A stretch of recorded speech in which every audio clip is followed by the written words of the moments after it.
Do you get pleasure from pain? I get pleasure from purpose. Is there a purpose without pain in it? I get pleasure from pride. Is there pride without pain involved? I mean, if you avoid pain, you avoid everything important. You avoid all risk, right? And risk is a prerequisite to significance. So I don't think I get pleasure from the pain itself, unless I know that the pain is guiding me towards where I need to go. If you're in a video game and you're walking down the hallway and there's nothing in the way, you're like, what's going on? But if you're walking down the hallway and there's all the bad guys, you're like, I'm getting there. So maybe the pain, maybe the problems, maybe all the, stress, that's the indicators I need to keep me motivated. If it was too easy, I'm sure if I was only talking about flat earth, I never would have gone to jail. But the fact I'm talking about other things, I ended up in jail, kind of indicates to me that I'm close enough to the mark. So I wouldn't say I get pleasure from pain, but I certainly get pleasure from importance and being proud of myself. And if you want to be proud of yourself and you want to be important and you want to do significant things and you want to matter in this world, then pain is a huge part of it. So why not become accustomed to something that is unavoidable? If war is forever, get good at fighting. Some things are unavoidable. Pain in life is very unavoidable. That's why I find it amazing that people have such a problem with it or struggle with it. Like you are either going to die before everyone you love gets to see you at your maturest, or everyone you love is going to die. Everyone you've ever cared about is going to die. Like my strongest bond is with my brother. My worst nightmare is coming. One of us dies.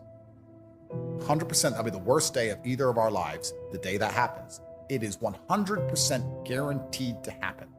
We talk about it because we know it's coming. My children are going to see me die, or I'm going to see them die.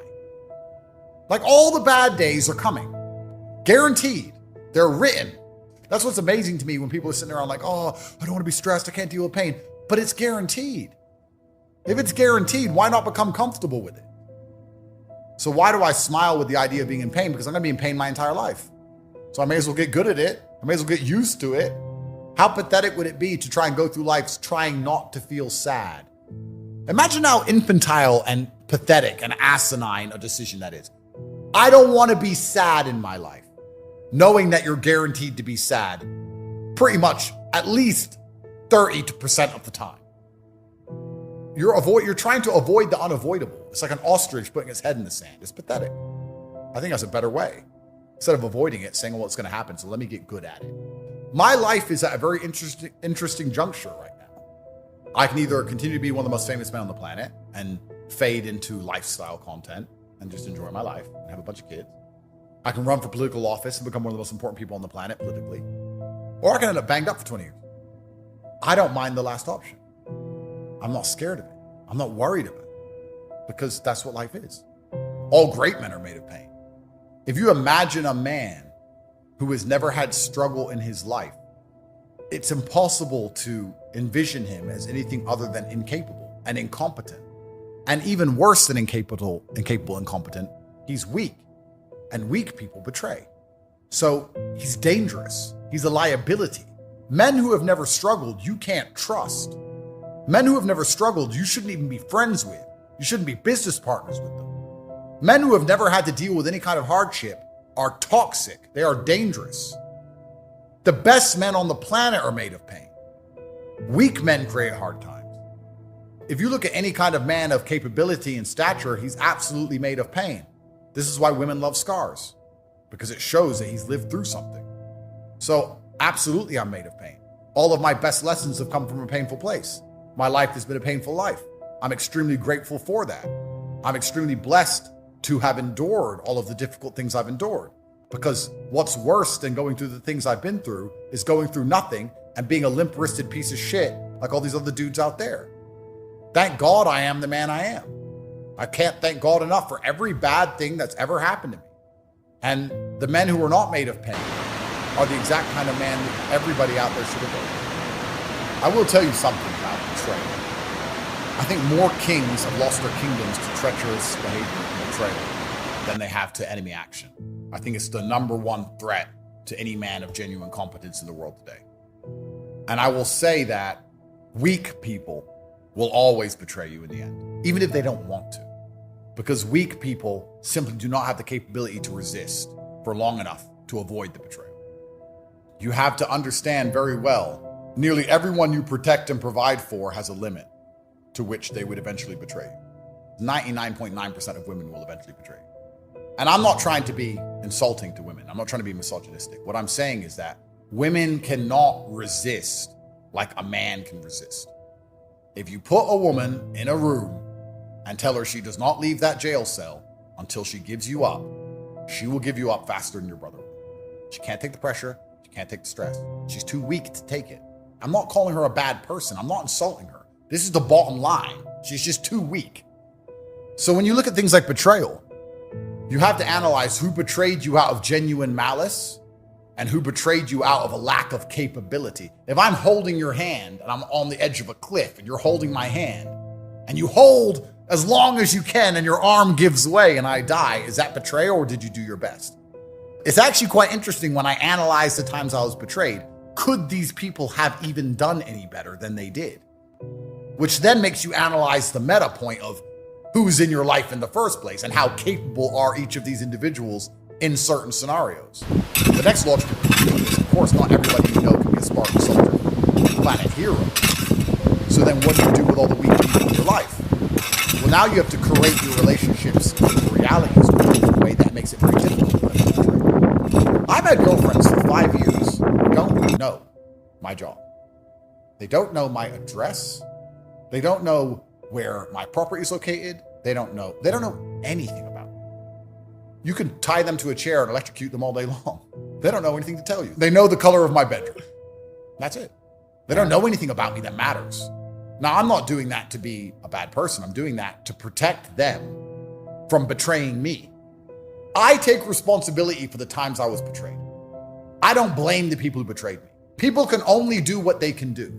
And unfortunately, a lot of people are pretty shit at most things. A lot of people are very incompetent. People suck. So if I was betrayed by somebody, I don't blame them for the betrayal. I blame myself for putting them in a position where I expected more of them. If I put my knight on a square in the board and he gets trapped and dies, I blame myself. I don't blame the knight. These people couldn't have done any better.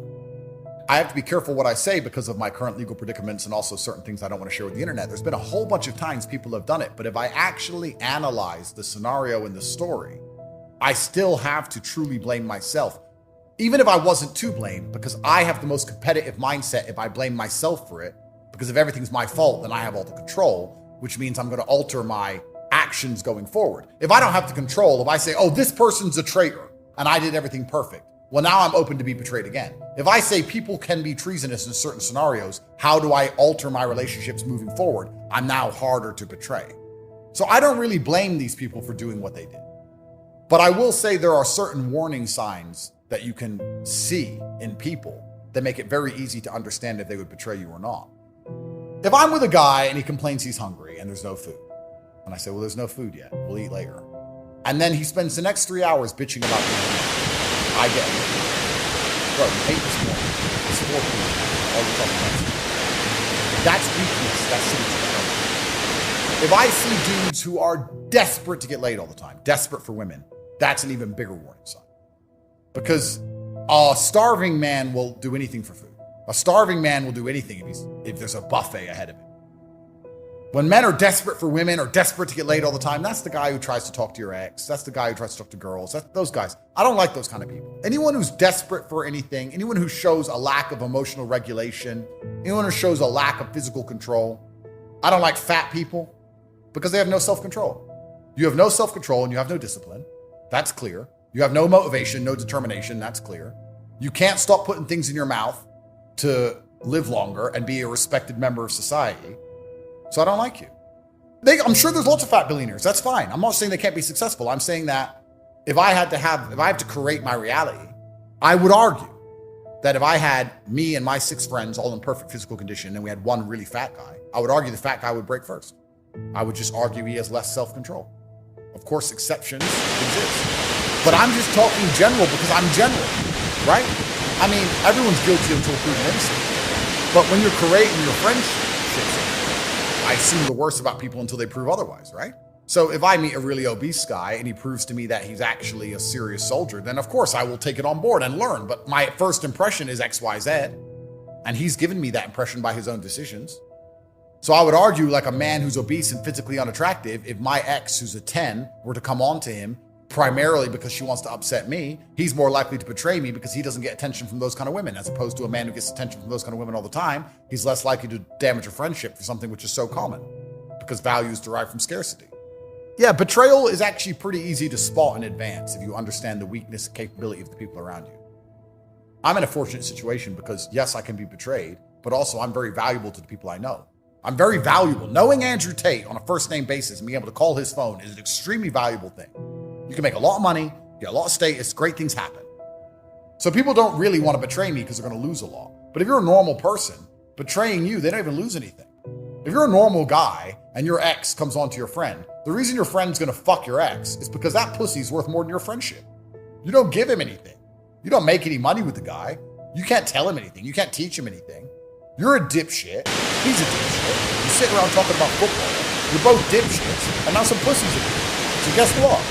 There's someone else who'll talk about football all day long and you fucking pussies. That's it. You know, I get this question all the time. I just want to segue. People say to me, you know, my friend slept with my ex. What should I do? And the answer is that you deserved it, because if you're hanging around with those kind of people, you're probably a fucking loser. So you're a loser who probably would have done it to him if you had the chance. Losers flock together. It's just loser life. This loser shit. None of my exes can talk to my friend. Like, you can't. She couldn't. It's impossible because I'm not a loser. But losers hang with losers and loser shit happens. I think that they let go of me as I was hanging off the edge of the cliff simply because our arm wasn't strong enough. And what I did, once I hit the ground and bounced up with my masterful Aikido, because I cannot die, is start looking at the size and strength of these arms for my future. And like I said, I get mad from a place of love and misunderstood. I get very mad at people who say they lack motivation. I get mad at them. When a man goes to me, I don't have motivation, part of me starts to dislike him because I feel like he's a fucking loser. And he has a duty to his bloodline and to the people around him to have as much money and capability as possible. Like I said, I was loved with discipline. That's why I talk the way I talk. If you lack motivation, then you're a loser. And I'm telling you because I care about you enough to try and make you be a better version of yourself. If I'm waking up every day with hundreds of millions of dollars concerned that I don't have enough money, power, and influence to take care of the people I love, you certainly should feel the fucking same. You should be trying anything it takes to try and win. Because how can you be so arrogant and so complacent to sit as the insignificant nobody you are with the no money that you have and believe that you've done enough for the people you love? If I don't believe I've done enough with my capability and my fiscal prowess, who the fuck are you as a nobody to sit there and go, I don't need to work any harder. I lack motivation. Because you're broken, unimportant, and stupid. And it angers me that you don't feel this duty to the universe and duty for the people you care about. I was not happy on the Bugatti day like the average dipshit is happy when they hear Dua Lipa repeat a song for the 55,000th fucking time. Because these people are low IQ losers. These people are idiots. And then they sit and wonder why they fail at life. You are being emotionally manipulated and becoming hyper excited about a song you have already heard because you're standing in a crowd amongst other peasants. You deserve to fucking fail. If I were to hire a member of staff and look on his Instagram and see him at a festival, I would instantly fire him. Because I know you're a loser. If I see a woman who I'm dating and I see her Instagram and see she's at a festival, I would dump her because I know she's a whore. What kind of woman wants to be surrounded by men like that? What kind of woman wants to be surrounded by thousands of sweaty men? It's disgusting. These people suck. They're scumbags. So when I collected the Bugatti, I felt less happy than most dipshits feel when they do dipshit shit. But I kind of feel like I deserve all the things I have. So it's not like, wow, look what I have. It's, duh, of course. And that's a very important distinction. It's not, wow, oh my God, look what I've managed to achieve. It's, of course I have these things. Duh, I'm Andrew Tate. So of course I have a gold Bugatti and a purple Pagani Hura and a new Utopia getting delivered tomorrow and a Tiffany blue Jesco and 2 more Jescos no one even knows about. I'm not saying are mine so I can resell them at some point. And of course I have 100 million of property. Of course, I'm Andrew Tate, of course. It's not amazing because it's very much like, well, duh. It was, well, the Bugatti is the best car on the planet and I'm me. So of course I have it. Who would have one if not me? Who's better than I am? So it was just very much like, yeah. I mean, I collected the Bugatti and I drove it home and I continued with my work.